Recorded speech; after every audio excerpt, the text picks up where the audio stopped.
For the first time, Americans today are not free to say what they think. If they say something deemed offensive or insensitive or, worst of all, hate speech, they may be in serious trouble.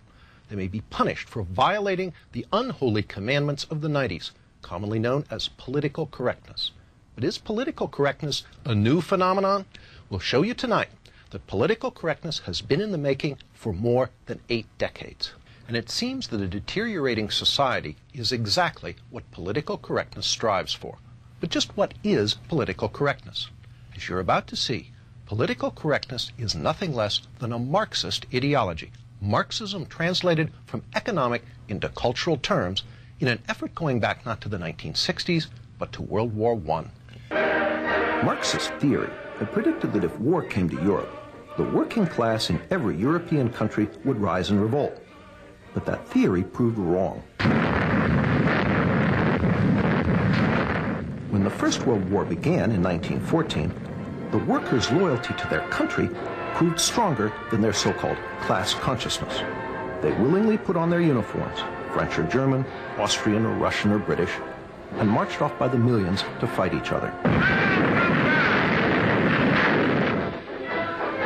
In 1917, a Marxist revolution did occur in Russia, but it failed to spread to Western Europe, again contradicting orthodox Marxist theory. At the war's end, Marxist theorists had to confront the question, what had gone wrong? Antonio Gramsci in Italy and Georg Lukács in Hungary believed they had the answer. Gramsci and Lukács argued that Western culture had blinded the working class to its true Marxist class interests. Before a Marxist revolution could take place, Western culture had to be destroyed. In 1919, Lukács, who was considered the most brilliant Marxist theorist since Marx himself, asked, "Who will save us from Western civilization?" That same year, 1919, Lukács became Deputy Commissar for Culture in the Bolshevik Bela Kun government in Hungary, where he launched a program of cultural terrorism. As part of that program, Lukács introduced a radical sex education program into the Hungarian schools. Political correctness, as we know it, was already beginning to take form.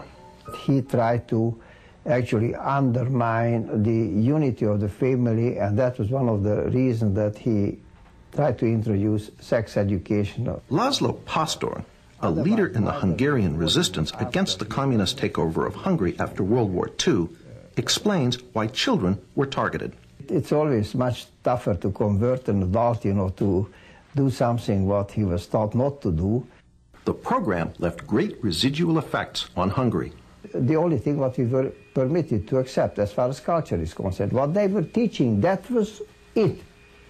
Free thinking was a very big sin.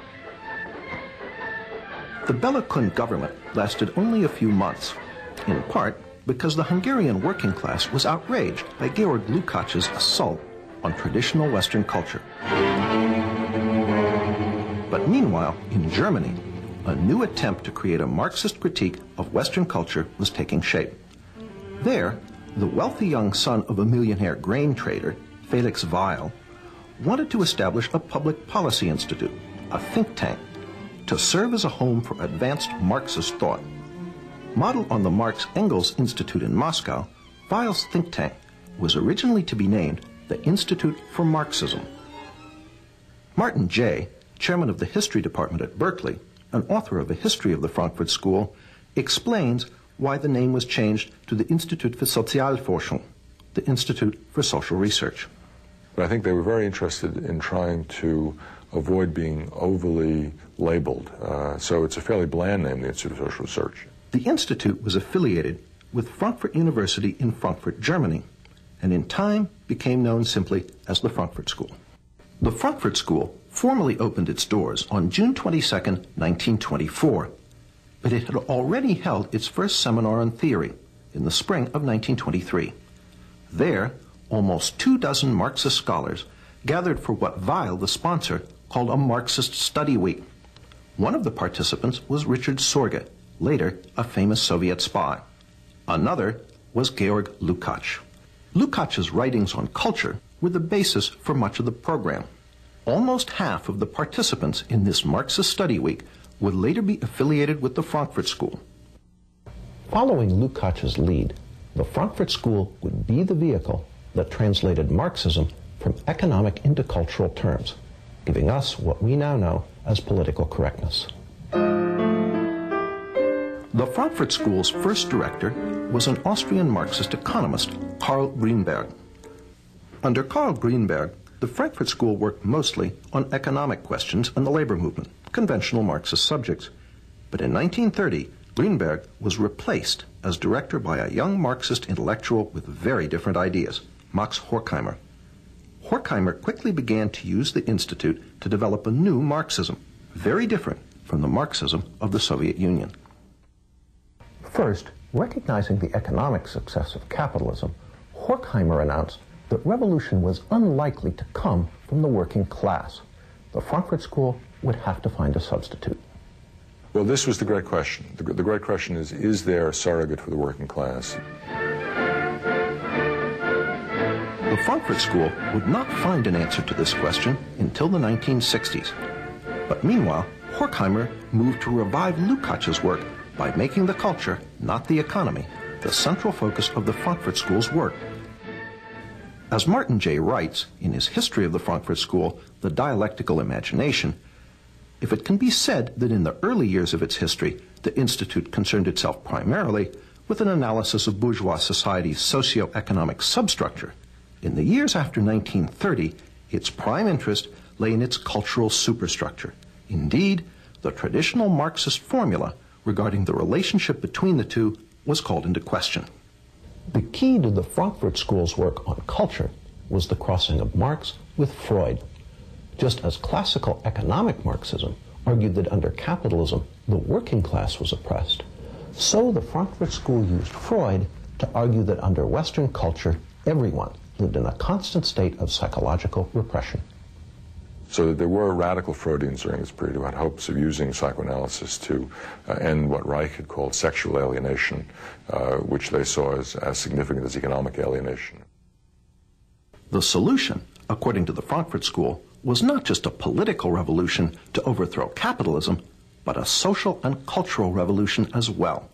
To further the Institute's work on cultural issues, Horkheimer brought in some new blood.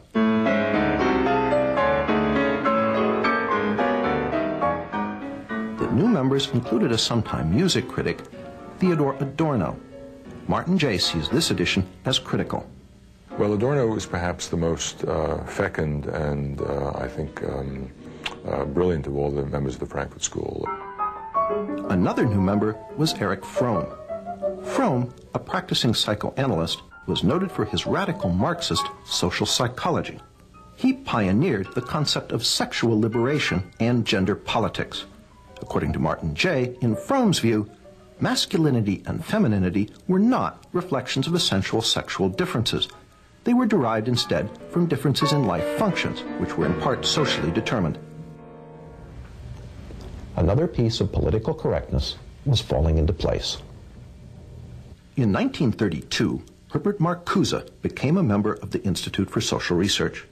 Marcuse would ultimately become the most important member of the Frankfurt School for the development of political correctness.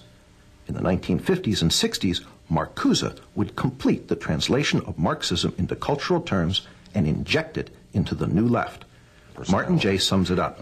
In which Marcuse in the United States represented the most radical inclinations of the school, in a sense continuing the work they had done in the 1920s and into the 30s, a work that was inspired by Marxist Hegelian philosophy, very interested in the crisis both of capitalism and liberal democracy, trying to find alternatives to the working class. As we've seen, the Frankfurt School, Marxist in origin, wanted to create a cultural revolution against Western society. And in the 1930s, they took their important first step.